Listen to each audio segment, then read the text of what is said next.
Nagpapatuloy ang PTV News. Pinirmahan na ni Health Secretary Pauline Ubial ang order na magkakaloob ng dagdag na hazard pay sa mga health workers.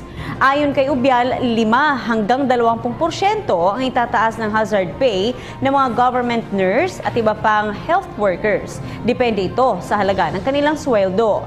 5% ang idaragdag sa mga mas mataas ang sweldo habang ang mga mas mababa naman ang sweldo ay makakatanggap ng maximum na hazard pay na 20%.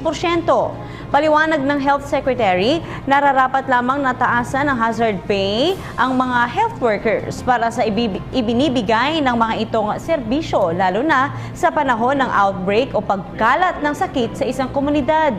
Kaugnay niyan, sinabi rin ni Ubial na nakatakdang pag-aralan ng Department of Health ang standard salary scale ng lahat ng public health workers kung saan bibigyan ng mas mataas na compensation ng mga health worker na maa-assign sa mga komplikadong lugar. Hi, ako po si Aljo Bendijo. Subscribe na sa PTV YouTube channel. I-click lang ang subscribe button.